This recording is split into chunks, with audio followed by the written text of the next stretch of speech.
the previous videos, we've seen that attribute class is able to estimate the student's behavior about playing cricket or not, and this attribute is doing a much better job compared to the remaining two variables like the height and the performance in the class. If you recall, we made the split on all the available features and then compared each split to decide which one was the best. That is how the decision tree algorithm also works. It first splits the nodes on all the available variables and then selects the split which results in most homogeneous subnodes. Homogeneous here means having similar behavior with respect to the problem that we have. If the nodes are entirely pure, each node will only contain a single class and hence they will be homogeneous. So intuitively, you can imagine that more the purity of the nodes, more will be the homogeneity. There are multiple algorithms which are used by decision tree to decide the best split for the problem. Let's first look at the most common and popular out of all of them, which is Gini impurity. It measures the impurity of the nodes and is calculated as 1 minus Gini, as you can see in this slide. Let's first understand what Gini is, and then I'll show you how you can calculate the Gini impurity for splits and decide the right split. Let's say we have a node like this. So what Gini says is that if we pick 2 points from a population at random, the pink ones highlighted here, then they must be from the same class. Let's say we have a completely pure node. Can you guess what would be the probability that a randomly picked point will belong to the same class? Well, obviously it will be 1, since all the points here belong to the same class. So no matter which 2 points we pick, they will always belong to that one class, and hence the probability will always be 1 if the node is pure. And that is what we want to achieve using Gini. Gini ranges from 0 to 1 as it is a probability, and the higher this value, more will be the purity of the nodes, and of course a lesser value will mean lesser pure nodes. Let's look at the properties of Gini impurity before we actually calculate the Gini impurity to decide the best split. We decide the best split based on the Gini impurity, and as we discussed before, Gini impurity is 1 minus Gini. Here Gini denotes the purity, and hence Gini impurity tells us about the impurity of nodes. Lower the Gini impurity, we can safely infer that the purity will be more, and hence a higher chance of the homogeneity of the nodes. Gini works only in those scenarios where we have categorical targets. It does not work with continuous targets. Very important point to keep in mind. For example, if you want to predict the house price or the number of bikes that have been rented, then Gini is not the right algorithm. It only performs binary splits, either yes or no, success or failure, and so on. So it will only split a node into 2 subnodes. These are the properties of Gini impurity. Let's now look at the steps to calculate Gini impurity of a split. First, we calculate the Gini impurity for subnodes. As we've already discussed, Gini impurity is, and I'm sure you know this by now, 1 minus Gini.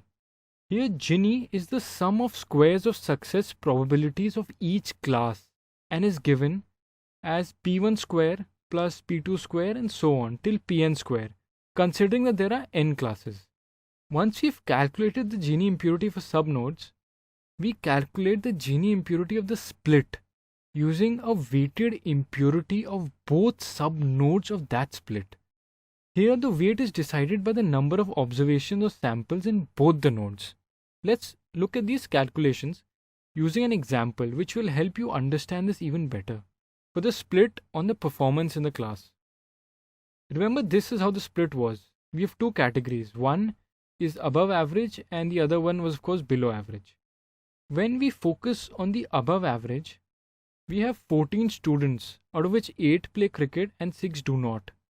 The probability of playing cricket would be 8 divided by 14, which is around 0.57. Similarly, for not playing cricket, the probability will be 6 divided by 14, which will be around 0.43. Here, for simplicity, I've rounded off the calculations rather than taking the exact number. Similarly, when we look at below average, we calculated all the numbers and here they are. probability of playing is 0.33 and of not playing is 0.67. Let's now calculate the Gini impurity for the subnode for above average.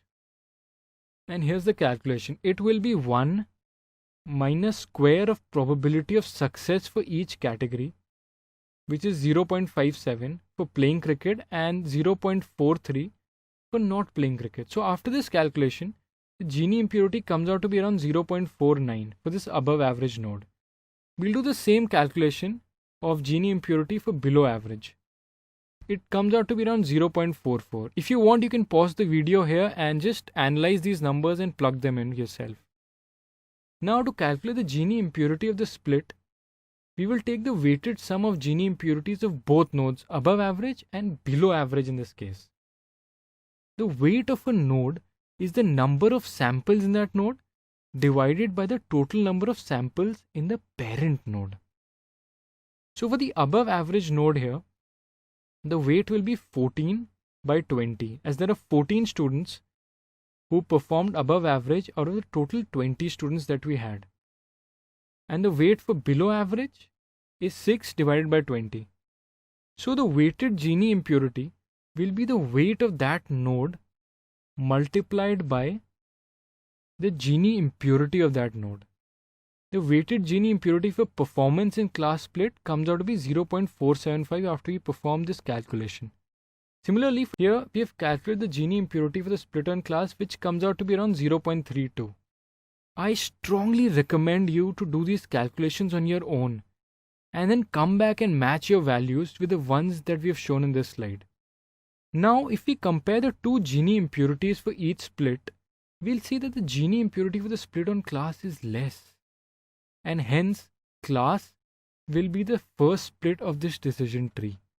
Similarly, for each split, we will calculate the Gini impurity, and the split producing minimum Gini impurity will be selected as the split.